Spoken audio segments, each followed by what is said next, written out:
যখন ছাত্রদের আন্দোলন সংগ্রাম, যখন তোমরা ন্যায্য দাবি আদায়ের লক্ষ্যে যখন তোমরা স্বতঃস্ফূর্ত ভূমিকা পালন করেছিলে, তখন বাংলাদেশের সব শ্রেণীর মানুষ, এমনকি আপনারা দেখেছেন ইসলামী আন্দোলন বাংলাদেশ সর্বপ্রথম রাজনৈতিক ব্যানারে, অন্য কোনো রাজনৈতিক দল তখন এই ছাত্রদের ন্যায্য দাবি আদায়ের লক্ষ্যে কেউ রাজপথে আসতে পারে নাই।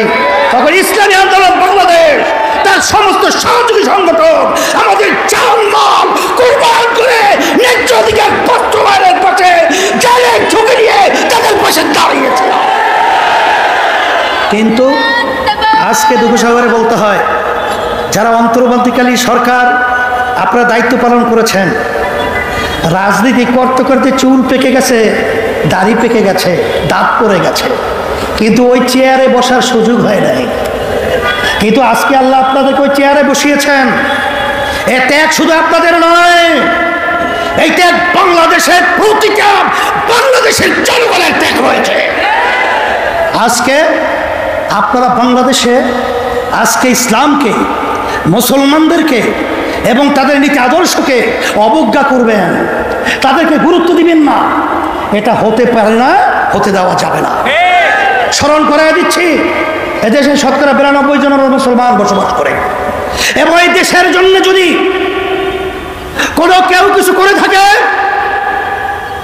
ইসলামী আন্দোলন বাংলাদেশ সেই টিপাই মুখ বাদ যখন ভারত সরকার দেওয়া ষড়যন্ত্র করেছিল, আমরা লং মার্চ করে ঢাকা থেকে লক্ষের মতো লোক নিয়ে আমরা সেই সিলেট জকিগঞ্জ পর্যন্ত পৌঁছেছিলাম।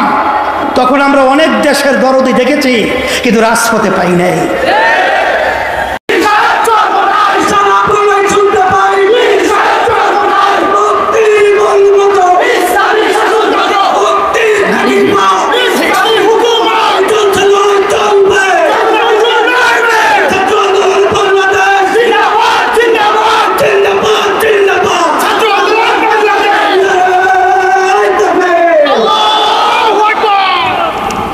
আলহামদুলিল্লাহ ওয়া কাফা ওয়া সালামুন আলা ইবাদিহিল্লাযিনা ইসতাফা, আম্মা বা'দ।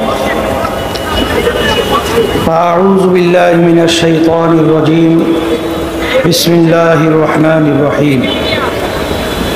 যাহারাল ফাসাদু ফিল বাররি ওয়াল বাহরি বিমা কাসাবাত আইদিন নাস। সাদাকাল্লাহুল আলিয়্যুল আযীম। সবাই দুরূদ শরীফ পড়ি। আল্লাহুম্মা করছি মহান রব্বুল আলামিনের দরবারে ইসলামী ছাত্র আন্দোলন বাংলাদেশ প্রতিষ্ঠা বার্ষিকী সম্মেলনে উপস্থিত হতে পেরে সবাই বলি আলহামদুলিল্লাহ। আজকে প্রতিষ্ঠা বার্ষিকী সম্মেলনের লক্ষ্য উদ্দেশ্য সম্পর্কে আমরা ইতিমধ্যেই বিভিন্ন পর্যায়ের বক্তাদের বক্তৃতার মাধ্যমে বিষয়টা বুঝতে পেরেছি। আমি ব্যতিক্রম ধর্মী বিশেষ করে কয়েকটা কথা স্মরণ করায় দেওয়ার জন্য বলছি। আমি আপনাদের সামনে যে আয়াত শরীফ তেলাওয়াত করেছি, আয়াতের মধ্যে আল্লাহ রাব্বুল আলামিন বলেছেন, স্থল ভাগে পানিও ভাগে, যত বিপদ মুসিবত তোমাদের হাতের কামাই।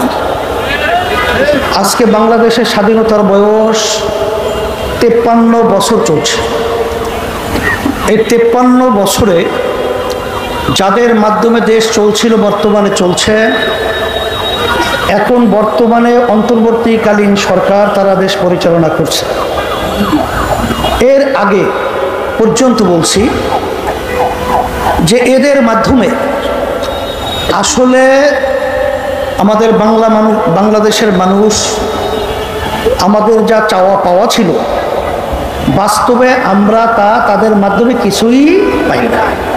বরঞ্চ আমরা পেয়েছি এই ছোট্ট একটা সুন্দর বাংলাদেশ, তামাম দুনিয়ার মধ্যে একবার দুইবার নয়, 5 বার, আরো বেশি কম, দুর্নীতির দিক থেকে ফার্স্ট হয়েছে। আজকে আমরা বাংলাদেশে কি পেয়েছি নতুনভাবে আলোচনা করে আমি আবার সময় আপনাদের ওভাবে নষ্ট করতে চাই না। আমাদের সামনে পরিষ্কার, রাস্তার নামলে খুন, আর অনেক সময় বাড়িতে থাকলেও গুম, রাস্তায় গুম, বাড়িতে খুন। বিভিন্ন পর্যায়ে এই 16-17 বছরে প্রায় 625 জনের মতো মানুষ গুম হয়েছে। খুনের তো আর কোনো শেষ নাই। আর এই বাংলাদেশের মধ্যে আজকে আমরা বারবার বলছি স্বাধীনতা আবার দ্বিতীয়বার আমরা অর্জন করেছি। এখন অনেকে প্রশ্ন করতে পারেন যে আমরা তো 53 বছর আগে দেশ স্বাধীন করেছিলাম, আবার নতুনভাবে স্বাধীনতা কি? আসলে বাস্তবতা হলো এই যে আসলে আমরা স্বাধীন দেশে বসবাস করেছি ঠিক, কিন্তু আমরা বাংলাদেশের মানুষ স্বাধীন ছিলাম না। এখন আল্লাহর খাস মেহেরবানি, এখন আমরা স্বাধীনতা দেশে বাস করছি, স্বাধীনভাবে কথা বলতে পারছি। এখন আমার কথা হলো এতটুকুই যে 53 বছর স্বাধীনতার বয়স হয়ে গেল, আর বিপদ আপদ মুসিবত আমাদের হাতের কামাই। আমরা যেন সামনে আবার আমাদের ভুল সিদ্ধান্তের মাধ্যমে আমরা যেন আর এই সুন্দর দেশটাকে আবার এরকম পরাধীনতা এবং খুনিগুমি এবং চাঁদাবাজ সন্ত্রাসীদের হাতে আবার যেন আমাদের দেশটাকে তুলে না দেয়, এই কথা স্মরণ করে দেওয়ার জন্যই মূলত আমি প্রথমে আপনাদের সামনে কথাগুলো বলছি।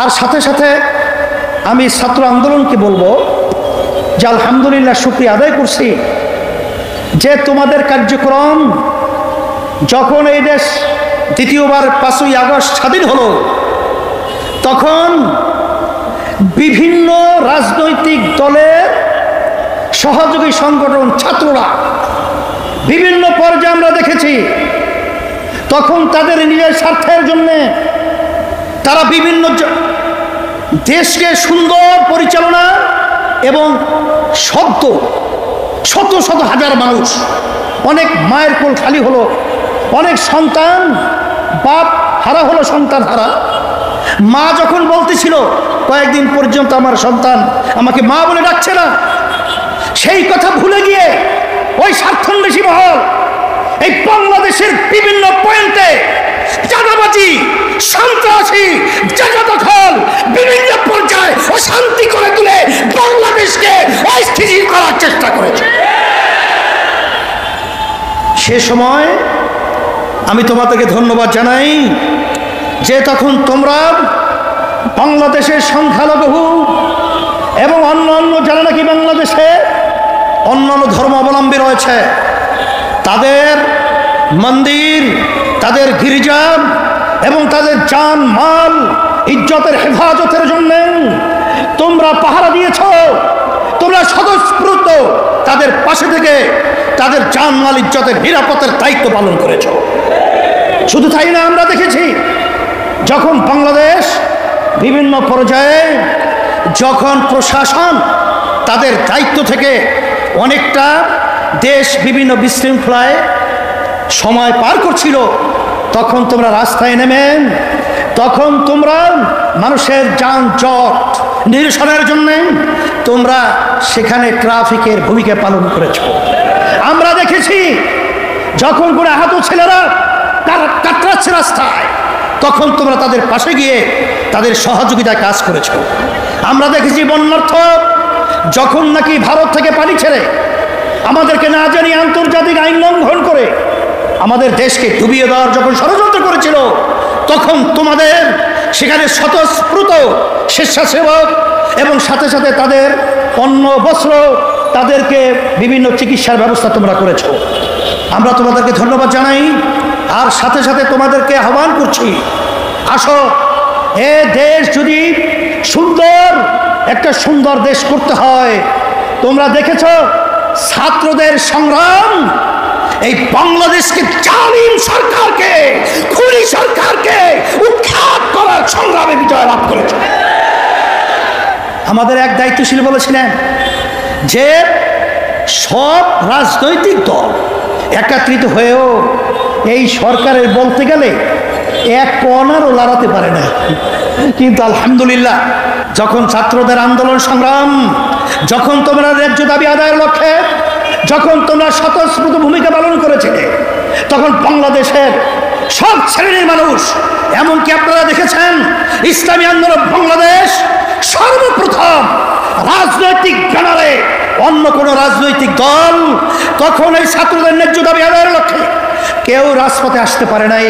তখন ইসলামী আন্দোলন বাংলাদেশ তার সমস্ত সহযোগী সংগঠন আমাদের জানমাল কুরবান করে ন্যায্য অধিকার বাস্তবায়নের পথে জানের ঝুঁকি নিয়ে তাদের পাশে দাঁড়িয়েছে।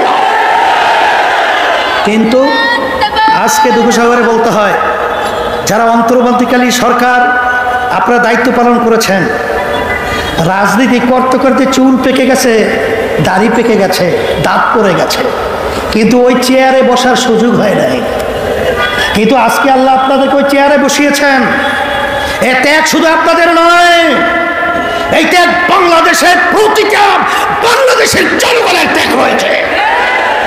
আজকে আপনারা বাংলাদেশে আজকে ইসলামকে, মুসলমানদেরকে এবং তাদের নীতি আদর্শকে অবজ্ঞা করবেন, তাদেরকে গুরুত্ব দিবেন না, এটা হতে পারে না, হতে দেওয়া যাবে না।